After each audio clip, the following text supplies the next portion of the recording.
సరస్వతి, శంకరాచార్య అన్నాను అనుకోండి. ఆచార్య అంటే ఆచరించిన వారు, ధర్మాచరణము చేస్తారు. ఏ ఆశ్రమంలో ఉన్నారో ఆ ఆశ్రమానికి తగిన ధర్మమును పరిపాలన చేసి చూపిస్తే ఆచార్యుడు అంటారు. ధర్మాన్ని ఒక్కొక్కసారి అసలు ఇంకా పరిపాలన చేయడం అన్నమాట కూడా వదిలిపెట్టేస్తారు. వదిలిపెట్టేసి తనలో తానే ఎప్పుడు రమిస్తూ ఉంటారు పరబ్రహ్మస్వరూపంగా. అది ఎంతగా రమిస్తూ ఉంటారు అంటే, యోగరతోవా భోగరతోవా సంగరతోవా సంగవిహీన యస్య బ్రహ్మణి రమతే చిత్తం నందతి నందతి నందత్యేవ. అది యోగము కానివ్వండి, భోగము కానివ్వండి, కలిసి రానివ్వండి, కష్టము కానివ్వండి, తమలో తాము రమిస్తూ ఉంటారు. కొందరు అవధూతలై ఉంటారు. అవధూతలు అంటే శరీరం మీద వస్త్రధారణ కూడా చెయ్యరు. వస్త్రధారణ కూడా విడిచిపెట్టి, మహాభాగవతంలో ఏకాదశ స్కంధంలో యదు అవధూత సంవాదము అని వస్తుంది. అందులో ఒక పద్యంలో అవధూత యొక్క స్థితిని వర్ణిస్తారు. అసలు ఒక చోట ఉండరు. ఇక్కడ ఉంటాడని నమ్మకం ఉండదు. ఉదయం 10 గంటలకు అక్కడ కనపడ్డవాడు 11 అయ్యేటప్పటికి ఇంకో చోటుకి ఎక్కడికో వెళ్ళిపోతారు. ఒక చోట ఉండరు. ఒక చోట ఉండకుండా, ఒంటి మీద వస్త్రం కూడా వేసుకోకుండా తిరుగుతూ ఉంటారు. అంటే తమలో తాము ఎప్పుడు ఆత్మస్థితి ఎందు రమిస్తూ ఉంటారు అవధూతగా. అప్పుడు ఆయన ధర్మ పరిపాలన చేశారా అండి? ఆయన సంధ్యావందనం చేశారా? ఆయన పూజ చేశారా? ఇవన్నీ అన్వయం కావు.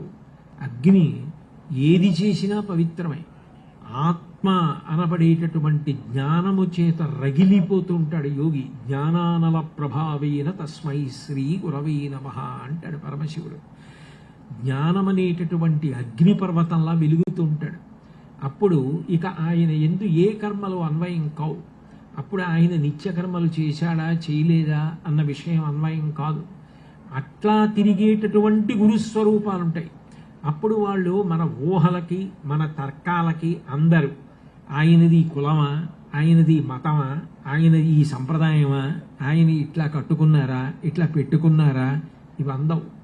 అప్పుడు పట్టుకోవలసింది ఏమిటంటే ఆయన మాట పట్టుకోవాలి. ఆయన ఏ మాట చెప్పారో ఆ మాట పట్టుకొని నువ్వు అనుష్ఠించాలి. అందుకే పెద్దలు ఒక మాట చెప్తారు, జ్ఞానిని అనుకరించలేవు, అజ్ఞానిని అనుకరించరాదు. జ్ఞాని తనలో తాను ఆత్మగా రగిలుతూ ఉంటాడు. ఆయనకి శరీర సంబంధం లేదు. అరుణాచలంలో భగవాన్ రమణ మహర్షి ఉన్నారు.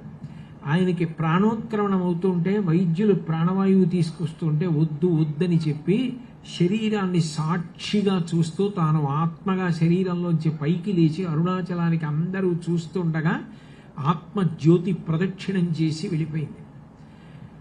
ఆయనలా గడ్డం పెంచుకుని నేను కూడా ఆయనలా ఓ గోచీ పెట్టుకు తిరిగితే నేను భగవాన్ రమణ మహర్షిని అయిపోతానా?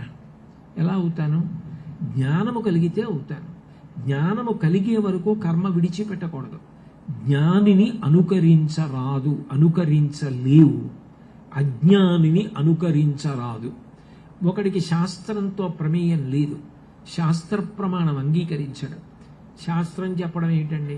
ఎవరు చెప్పారండి తద్దినం పెట్టమని? ఎవడు చెప్పాడండి పుట్టినరోజు నాడు నల్ల నువ్వులు తినమని? ఎవడు చెప్పాడండి పుట్టినరోజు నాడు ఆవు పాలు తాగమని? ఎవడు చెప్పాడు గోవు గడ్డి పెడితే పుణ్యం వచ్చిందని? భీష్ముడు చెప్పాడు. భీష్ముడు చెప్తే మాత్రం ఏమిటండి? ఆయనకి ఎవరు చెప్పినా కాదు, తను చెప్పిందే ఆయనకి శాస్త్రం. అప్పుడు అజ్ఞానిని అనుకరించరాదు. ఆయన అలా అన్నాడని దాన్ని ప్రమాణంగా తీసుకోకూడదు. అందులో కలియుగంలో అటువంటివి ఎక్కువ వినపడుతుంటాయి, వాటిని ప్రమాణంగా తీసుకోకూడదు.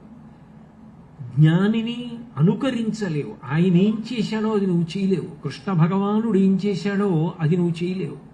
రాముడు ఏం చేశాడో అది చెయ్యాలి. కృష్ణుడు ఏం చెప్పాడో అది చెయ్యాలి.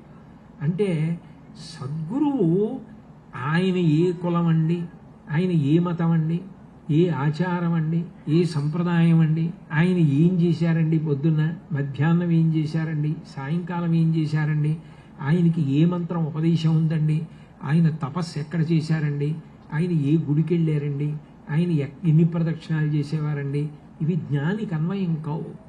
జ్ఞాని వీటన్నింటినీ దాటిపోయి కేవలము శరీరమునందున్నప్పటికీ ప్రారంధం అయిపోయే వరకు శరీరమును డొల్లలా, అంటే కురిడి చూడండి, కొబ్బరికాయ నుంచి విడిపోయి వేరుగా ఉన్నట్టుగా తాను ఆత్మస్థితి ఎందు నిలబడి ఉంటాడు.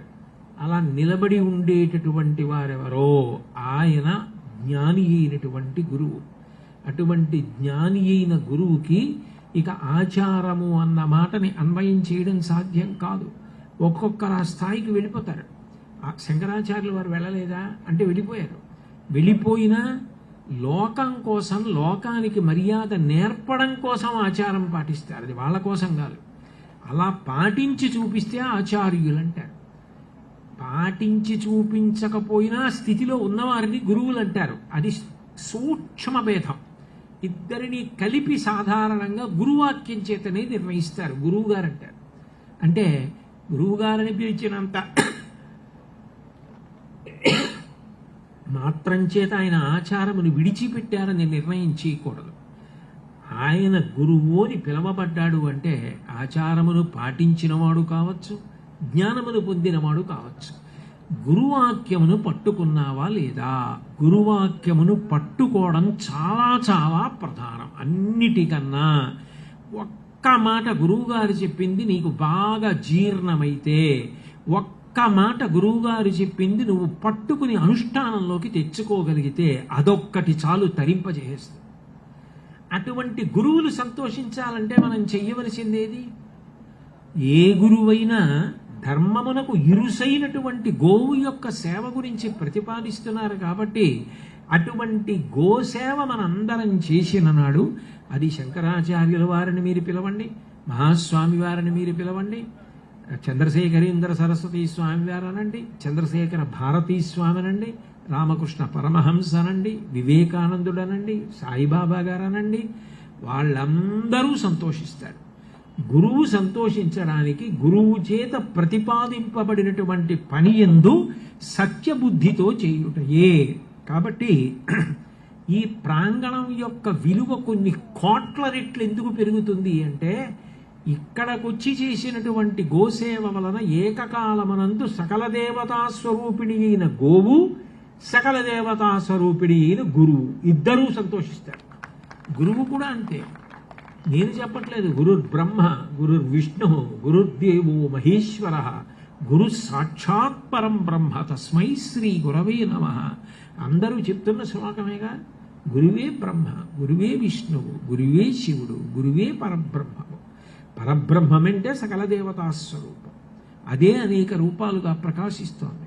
అయినప్పుడు గురు సంతోషము, గో సంతోషము రెండిటికి కారణమై గురుస్పర్శ, గోస్పర్శ కలిగితే ఆ ప్రాంగణం ఎంత ఉద్దీపనమవుతుంది, ఎంత అదృష్టదాయకమవుతుంది. కాబట్టి అంత గొప్ప ప్రాంగణం, ఇంత విశాలమైనటువంటి ప్రాంగణాన్ని ఏర్పాటు చేశారు. ఇన్ని వందల గోవులు, వాటన్నింటికి అంత శ్రద్ధాభక్తులతో ఆహారాన్ని అందిస్తున్నారు, నీళ్లు పెడుతున్నారు. వాటిని ఒక చోట కట్టేస్తే వాటి ఆరోగ్యం పాడైపోతుంది. అవి విశాల ప్రదేశంలో తిరగాలి.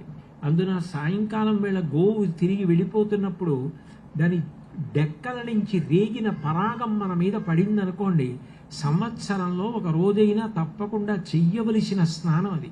గోధూళి స్నానం అంటారు. కృష్ణ పరమాత్మ రోజు ఆ ధూళి పడేటట్టు నడిచేవట.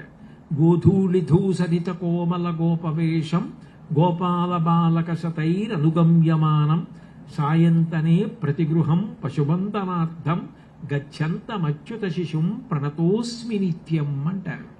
అంత గొప్పది గోధూళి నుంచి పైకి రేగేటటువంటి ఆ ధూళి. ఆ డెక్కల దగ్గర ఉన్న మట్టి తీసి పసిపిల్లలకి రక్ష పెడతారు. భాగవతం దశమస్కంధంలో చిన్ని కృష్ణుడికి యశోదాదేవి ఆ మట్టి పేడావి రక్ష పెడుతుంది. అంత గొప్పది గోధూళి వేళ అంటారు, సాయంకాలం వేళ. ఇంత గొప్ప ప్రాంగణం, గురు సన్నిధానం, ఆ పైన ఇన్ని గోవులు, ఇన్ని గరుకు స్తంభాలు, వాటి సేవ చేసుకోవడం, వాటిని దత్తత తీసుకోవడం, వాటిని పోషించడం, పుట్టినరోజు నాడు, పెళ్లి రోజు నాడు, అట్లాంటి రోజుల్లో ఇక్కడికి వచ్చి యథాశక్తి గోవుల్ని సేవించడానికి ప్రయత్నించడం, మనని మనం రక్షించుకొని మన వంశాన్ని, మన సంతానాన్ని రక్షించుకోవడానికి కారణం. కాబట్టి మనందరం కూడా ఇంత మంచి మంచి ప్రాంగణాల్ని సద్వినియోగం చేసుకొని నిష్కారణమైన అపోహలు, నిష్కారణమైన విమర్శలు, సంకుచిత భావాలు విడిచిపెట్టి ఇంతమందికి ఇంత మంచి ప్రసాదం అందుతూ, ఇంత గోసేవ జరుగుతూ, ఇంతమంది ఉద్ధరణకి కారణమవుతూ, ఇన్ని సత్సంగాలు జరుగుతూ, ఇంత గొప్పగా ధర్మ పరిరక్షణ కొరకు పాటుపడుతున్న ప్రాంగణాల్ని ప్రోత్సహిస్తూ, అటువంటి వ్యక్తుల్ని వెన్నుతడుతూ, మనందరం కూడా బాసటగా నిలబడి సనాతన ధర్మమునకు ఇరుసైన గోమాత యొక్క సేవ యందు పునీతులమవుదామని కోరుకుంటూ, ఇంత గొప్ప గోశాలని, ఇన్ని గరుకు స్తంభాలని ఏర్పాటు చేసి, నిజానికి నాకు ఇందులో అర్ధనా ప్రమేయం లేదు, నేను ఒక్క పైసా ఇందులో చేసింది లేదు. అయినా నా మీద ఇంత అభిమానంతో, ఇంత భక్తితో, ఇంత ప్రేమతో నన్ను ఇక్కడికి తీసుకొచ్చి, ఇంత ప్రేమగా ఆదరించి, ఇవన్నీ చూపించి నేను సంతోషిస్తానని ఇన్ని ఏర్పాట్లు చేసిన మా ధనంజయ గారికి, నన్ను తీసుకురావడంలో నాకు మా అబ్బాయి ఎంతో, మా సాయిబాబా గారు అంతే, ఆయనంటే నాకు అంత ప్రేమ.